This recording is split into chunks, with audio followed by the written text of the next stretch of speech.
የቀይ ባህር አፋር ዲሞክራሲያዊ ድርጅት በኤርትራ መንግስት ላይ ለአፍሪካ ህብረት የሰብአዊና የህዝቦች መብቶች ኮሚሽን ያቀረበው ክስ ተቀባይነት አግኝቶ የሀገሪቱ መንግስት በ60 ቀናት ውስጥ መልስ እንዲሰጥ መጠየቁን አስታውቋል። ድርጅቱ አዲስ አበባ ላይ በሰጠው መግለጫ ከኢትዮጵያ መንግስት የሚያገኘው ድጋፍ እንደሌለም ገልጿል። ኤርሚያስ በጋሻው ተጨማሪ አለው። የቀይ ባህር አፋር ዲሞክራሲያዊ ድርጅት በደቡባዊ ኤርትራ ለሚገኙ የአፋር ህዝቦች ነጻነት የሚታገል ድርጅት ነው። እንደ ጎርጎሮሳውያኑ የዘመን ቀመር 1999 የተመሰረተው ድርጅቱ ከ25 ዓመታት በላይ በትግል ላይ ይገኛል። ድርጅቱ ዛሬ እዚህ አዲስ አበባ ላይ በሰጠው ጋዜጣዊ መግለጫ የኤርትራ መንግስት በደናኪል አካባቢ በቀይ ባህር አፋር ህዝቦች ላይ በርካታ የሰብአዊ መብቶች ጥሰቶች እየፈጸመ መሆኑን ገልጿል።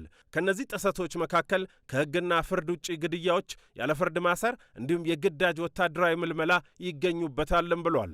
ከዚህ በተጨማሪ የቀይ ባህር አፋር ህዝብ ከታሪካዊ መሬቱ እንዲፈናቀል ተደርጎ ወደ ጎረቤት ሀገራት እንዲሰደድ ስለመደረጉም አስታውቋል። ድርጅቱ እነዚህንና ሌሎች ይፈጸማሉ ያላቸውን ጥቃቶች በተመለከተ ጋምቢያ ርዕሰ ከተማ ባንጁል ለሚገኘው የአፍሪካ የሰብአዊና የህዝቦች መብቶች ኮሚሽን የክስ አቤቱታ ማቅረቡን፣ ክሱም ተቀባይነት ማግኘቱን በመግለጫው ላይ አስታውቋል። ያንን ደግሞ ያስገባነው ክሱ ተቀባይነት አግኝቶ በ60 ቀን ውስጥ የኤርትራ መንግስት ስለዚህ ክስ መልስ እንዲሰጥ ወደዛ ተልኳል። ይህ ደግሞ የዓለም ማህበረሰብ እንዲያውቅ በተለይም የአፍሪካ አህጉር ሰብአዊ መብቶች የተባበሩት መንግስታት ድርጅት እና የዓለም አቀፍ ሰብአዊ መብቶች ሁሉ በእኛ ላይ እየደረሰ ያለው የዘር መጥፋት ዘመቻ እንዲያውቁ ነው።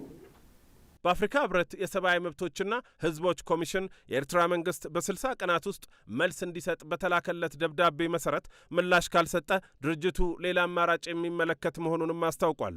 ይህ እንዳለ ሆኖ ግን ኮሚሽኑ ውሳኔ የማስተላለፍ ስልጣን ባይኖረውም ጉዳዩ ዓለም አቀፍ ትኩረት እንዲያገኝ ያደርጋል ብሏል። ግን እኛ እንደምናውቀው ይሄ የአፍሪካ ሰብአዊና ህዝቦች ኮሚሽን ፍርድ የለውም፣ መፍረድ አይችልም እንደሚመስለኝ። ግን ካየ በኋላ ወደ ሌላ ወደ ዓለም አቀፍ ወይም ወደ ዩኤን ያሳልፋል የሚል እምነት አለን እንጂ የአፍሪካ ኮሚሽን ኤርትራ ላይ ማዕቀብ ወይ ዳፉ አንድ ፍርድ የማስጠት እንትን የለውም። ስለዚህ እናየዋለን ፍርዱ እንዴት እንደሚሆን ነው። የቀይ ባህር አፋር ዲሞክራሲያዊ ድርጅት ይህን ዓለም አቀፍ ህግ መሰረት በማድረግ ከሚያደርገው ሰላማዊ ትግል ጎን ለጎን ለበርካታ ዓመታት ደግሞ የትጥቅ ትግል ላይ ይገኛል። በሁለቱም መንገድ መጠቀም አንዱን ተቀባይነት አያሳጣውም ወይ ብለን አመራሮቹን ጠይቀናቸው ነበር። ስለማይቀበል ነው እኛ ትጥቅ ትግል የጀመርነው ዛሬ 28 ዓመት ነው። ከዛሬ ጀምሮ 28 ዓመት ነው ትግሉ።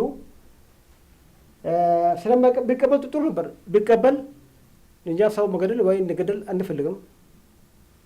ያው የመጨረሻ አማራጭ ነው ትጥቅ ትግል ማለት። ስለዚህ አይቀበልም። ስለማይቀበል ይግድ ነው ከዚህ ፖለቲካሊ ትግል ያደረገ ከዚህ ደግሞ ያው ትጥቅ ትግል ማድረግ ግድ ስለሆነብን ነው። የቀይ ባህር አፋር ዲሞክራሲያዊ ድርጅት ትግል እያካሄደ የሚገኘው የቀይ ባህር አፋር ህዝብ የራሱን እድል በራሱ የመወሰን መብቱ እስከ መገንጠል ድረስ በኤርትራ ውስጥ እንዲከበርለት መሆኑን፣ መገንጠል ግን ዋነኛ ዓላማው እንዳልሆነ በዚሁ መግለጫ ላይ አስታውቋል። በሌላ በኩል ድርጅቱ ይህን መግለጫ እየሰጠ ያለው አዲስ አበባ ከመሆኑ ጋር ተያይዞ ከኢትዮጵያ መንግስት ድጋፍ ያገኝ እንደሆነ ለቀረበላቸው ጥያቄም አመራሮቹ ምላሽ ሰጥተዋል። አዎ ከኢትዮጵያ መንግስት እኛ ዋና የእኛ እንትናችን ማወቅ አለበት ህዝባችን ነው። የአፋር ዋና የኛ ደጀኑ የአፋር ህዝብ ነው። ቀጥሎ ደግሞ ቀይ ባህር አፋር ነው እንጂ የኢትዮጵያ መንግስት ለኛ ወይ ሰራዊት ወይ እንትን ቀለብ አይሰጠንም። ግን አፋር መሆናችን ነው በኢትዮጵያ ውስጥ የተቀመጠው ነው። ኢትዮጵያ ውስጥ አፋር ባይኖር ኖሮ አንቀመጥም ነበር። አፋር ነው። ሁሌ አፋር አንድ ነው። አንድ ቋንቋ፣ አንድ ባህል፣ አንድ ሃይማኖት ያለው ነው። የቀይ ባህር አፋር ዲሞክራሲያዊ ድርጅት በዚሁ ጋዜጣዊ መግለጫ ላይ የተመድ የጸጥታው ምክር ቤት የአፍሪካና አውሮፓ ህብረቶች እንዲሁም የአሜሪካ መንግስት በኤርትራ መንግስትና በከፍተኛ አመራሮቹ ላይ የጉዞ እገዳና የፋይናንስ ማዕቀብ እንዲጥሉ ጥሪ አቅርበዋል።